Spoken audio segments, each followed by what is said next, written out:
Alright, so for today's video, we are going to be taking a look at the Midwest MWT-6300 Cable Cutters. Now, these are meant for cutting through the braided aviation cable, similar to this right here. This is what they are meant to cut through.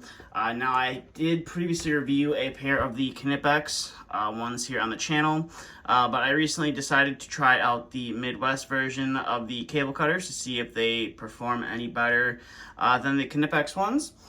So this is, if you're unfamiliar with Midwest, they mainly have a lot of ductwork and gutter tools is kind of who they focus on. So they're really popular with their snips. They have some more duct tools as well, some duct stretchers, or a duct twister, I should say. And they also do offer some hammers and have a range of some tools meant for cutting siding and some gutter stuff as well. So I decided to pick these guys up to test them out. Here is the older pair that I've been using. I did previously review these here on the channel. This is what they will hopefully be replacing. We'll get back to that here in a minute. But here's the Midwest one. Now, the majority of their tools come with these nice comfort grip handles on them. And the one thing that kind of drew me towards these Midwest ones is just like their snips, they have this giant lock right here. So it's not really going to pop open too easily unless you engage and or disengage that lock right there. So that's one key feature that I kind of like about these.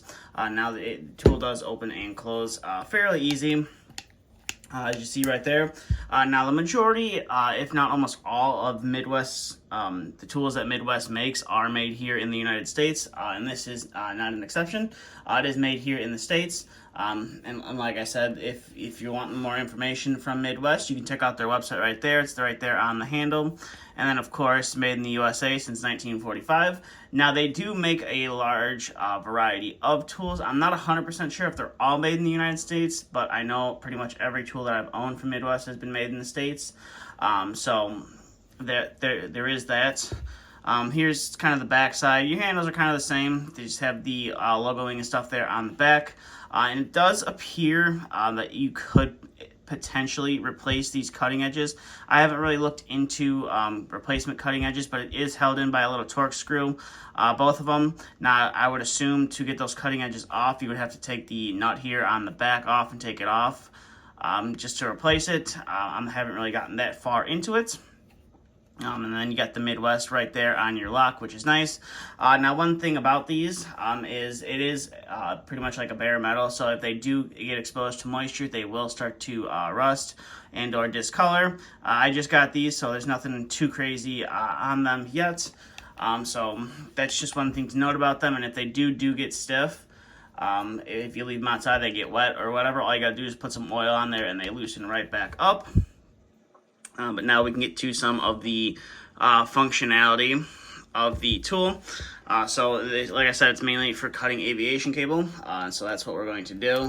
And it's a relatively easy cut to perform with these cable cutters.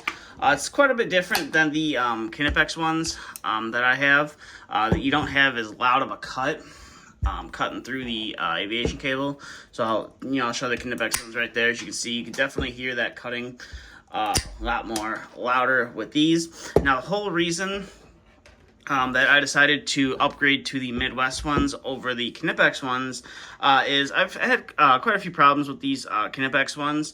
The main thing is with this lockdown here. It always seems to disengage when it's in my pocket and it ends up spreading the pliers out.